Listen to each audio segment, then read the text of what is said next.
hal yang sangat terrible, buruk, itu ternyata menjadi keselamatan bagi kita. Tapi saya jadi berpikir, apakah mesti susah dulu baru kita berdoa? Kadang ada orang saya suka dengar, saya saat teduh seminggu sekali Pak. Yang penting kan saya saat teduh, daripada dia.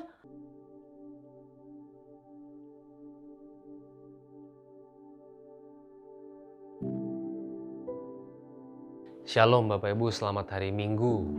Hari ini kita mau merenung dari 2 Tawarikh pasal 11 dan 12. Saya akan mulai dengan membacakan ayat yang ke-14. Sebab orang Lewi meninggalkan tanah pengembalaan dan milik mereka, lalu pergi ke Yehuda dan Yerusalem. Oleh karena Yerobeam dan anak-anaknya melarang mereka memegang jabatan imam Tuhan.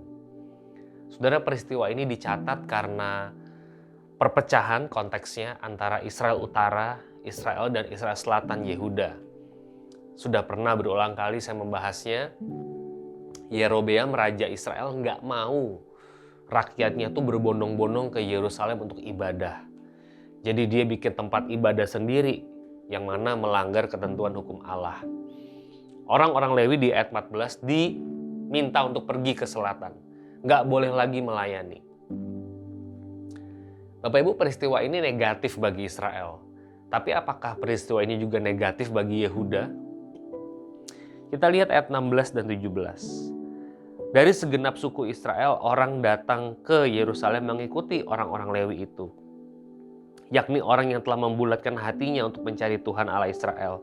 Dan mereka datang untuk mempersembahkan korban kepada Tuhan Allah nenek moyang mereka.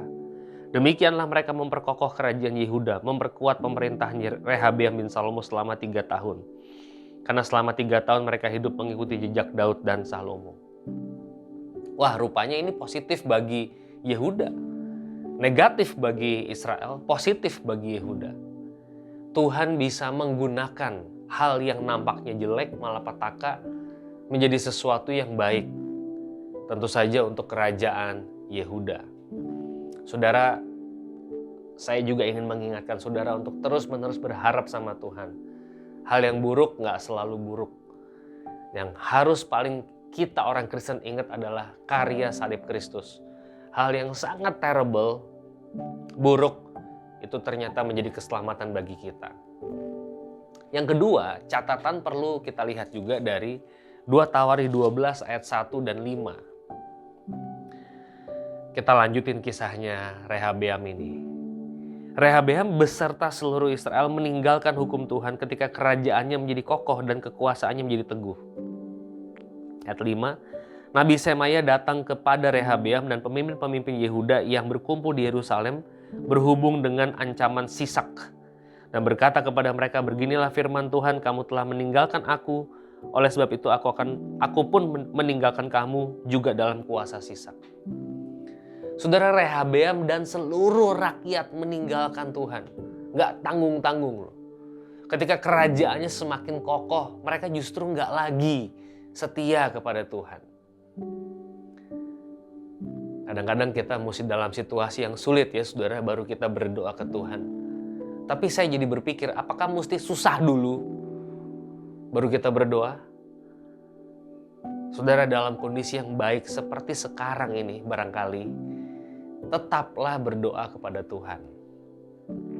Jangan tinggalkan dia. Kenapa kok Rehabeam ninggalin Tuhan? Ini pertanyaan yang saya mau bahas sampai akhir. Saudara, di ayat 6 saya nggak bacain, tapi kalau Anda baca sendiri, di situ Rehabeam merendahkan diri di hadapan Tuhan. Gara-gara Tuhan bilang, aku menyerahkan kamu ke kuasanya Sisak. Sisak itu raja Mesir. Mesir tuh gede banget.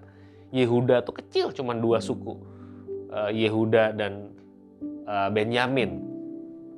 Di ayat 6 Rehabeam merendahkan diri. Tetapi hukuman Tuhan tetap diberi di ayat 8. Tetapi mereka akan menjadi hamba-hambanya, supaya mereka tahu membedakan antara mengabdi kepadaku, mengabdi kepada kerajaan-kerajaan duniawi. Bagus ya saudara, ayat 8. Saudara dan saya hidup tidak pernah bisa tidak mengabdi. Saudara pasti akan mengabdi. Saya beberapa kali menyampaikan di khotbah saya, saudara tidak bisa lepas dari perbudakan. Bahkan perbudakan Tuhan sekalipun, kan Tuhan bilang, pikulah kuk yang kupasang, belajar daripadaku. Tapi perbudakan atau ketaatan kepada firman itu justru lebih memerdekakan daripada saudara diperbudak oleh hal-hal yang lain. Saya terharu banget baca ayat 8. Supaya kalian tahu mengabdi ke aku dan ke Sisak itu bedanya apa.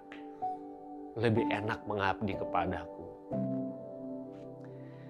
Kesimpulan yang terakhir, kenapa kok udah mengabdi, udah merendahkan diri di ayat 6, kok nggak diampuni, tetap aja. Kesimpulannya kita bisa lihat mengenai Rehabeam di ayat yang ke-14.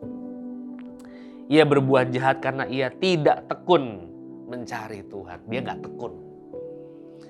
Kadang ada orang saya suka dengar, saya saat teduh seminggu sekali Pak. Yang penting kan saya saat teduh. Daripada dia nggak pernah saat teduh. Saudara ingin namanya anget-anget tai ayam. Suam-suam kuku. Nggak ada orang tua yang mau anaknya jadi bandar narkoba nomor 1 di dunia. Nggak ada. Tetapi sedikit orang tua yang mau anaknya itu menjadi pendeta. Kebanyakan nggak mau. Jadi anak itu jangan jadi malaikat, jangan jadi setan. Di tengah-tengah biasa-biasa saja. Saudara hati-hati. Kalau saudara dan saya tidak tekun di dalam Tuhan, itu artinya saudara memang tidak mencari Tuhan. Selamat merenung, selamat hari Minggu, Tuhan memberkati.